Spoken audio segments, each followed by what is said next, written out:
Nigel, a gut-wrenching way to end this one here at Vale Park. Let's get your take on that. Yeah, I don't think we could have done much more in the circumstances. They went an awful lot went against us as well.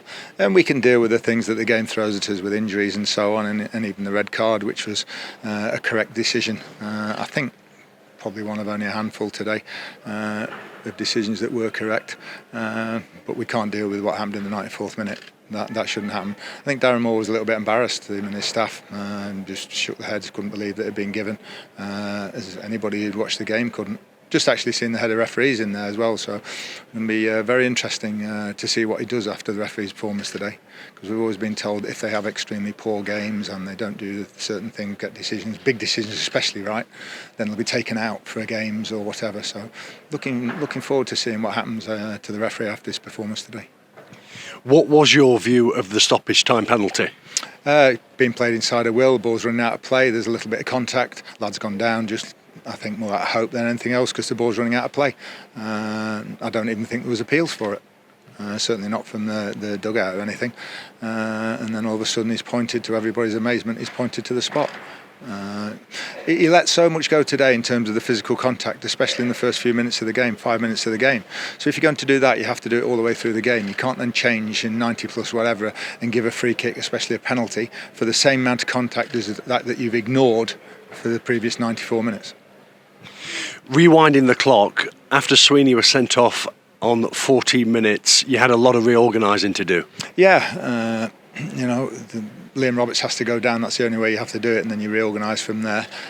So we went back to a 3, the players sort of fitted that. Will Evans had to fill in and do a job for us, and I thought we were pretty comfortable up to half time. No great problems. I wanted us to be a little bit more, even with 10 men. Free kicks have got to be better in corners, the odd ones, but I wanted to be a little bit more positive. But it's always going to be backs to the wall stuff because of the length of time. You can hang on for 20 minutes or something, but when you're hanging on for 75, 80 minutes, it's a long time. Joe Gardner had to go off on 38. How's he? Yeah, groin injury. He felt a little bit fine yesterday. He felt a little bit when he woke up this morning, checked over and everything, and he didn't feel anything after that, and just sort of felt good enough to start and everything.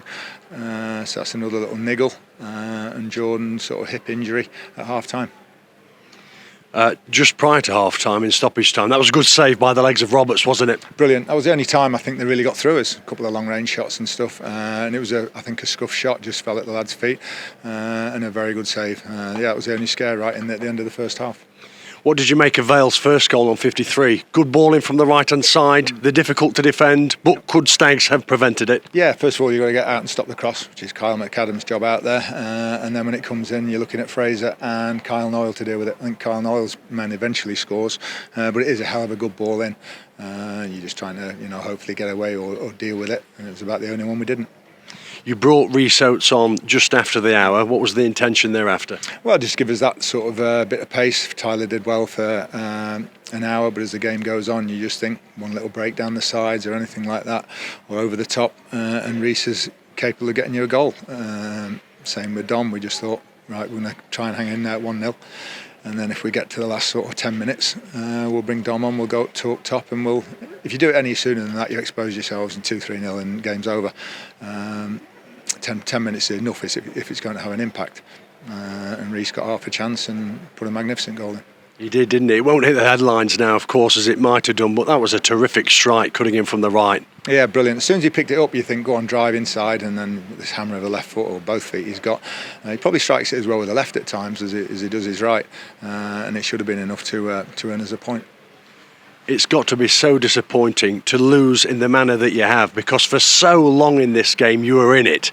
Without doubt. And yeah, a couple of misses. Ironically, Rhys gave the ball away leading up to the penalty as well. He's dribbling with it and he should be playing it, or he should be putting it in the corner, whatever. Shouldn't be losing it 10-15 yards outside the penalty area. Macca gave a couple of loose balls away. So just things like that. But we can't do anything about losing it in that manner. That's completely and utterly out of our hands. When a referee gives a decision like that, it's not poor play, it's not who's making a mistake or anything like that. There's a little bit of contact, nowhere near for a penalty. That's not on us.